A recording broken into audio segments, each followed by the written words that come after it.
Hey, good day everyone, sa lahat ng aking mga kaibigan, mga followers at mga subscribers. Maraming salamat sa inyo sa inyong patuloy na pagsuporta at sa mga naniniwala sa atin dyan. Okay, so i-share ko sa inyo ngayon ay isang knife equalizer na maaring hindi ninyo alam. Ito ay ang Sinturon. So ganito lang siya, ilulot nyo mga dalawang beses, depende kung gaano kahaba yan, pero as much as possible hanggang dito lang siya.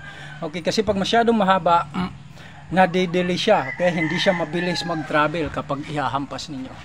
Okay?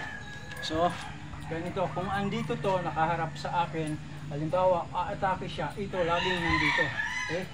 Matibay ang hawak, tapos relax. Pag umatake, hampas sa mukha.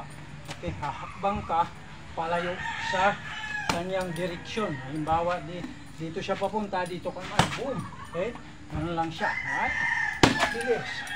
Alright, ngayon pag ginamit na naman sa mata, bam! Hakbang ulit, bam! Basta mata ang target, okay? Ganun lang. Alright,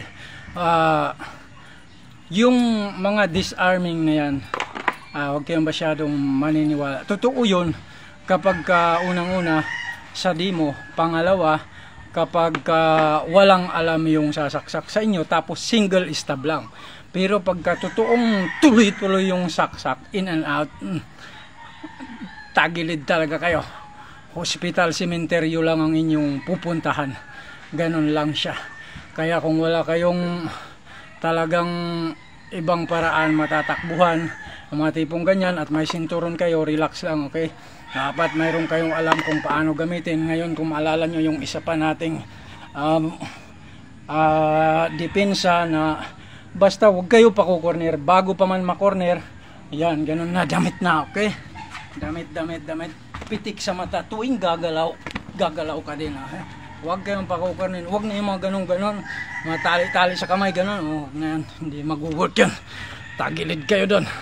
Hanggang sa muli, maraming salamat.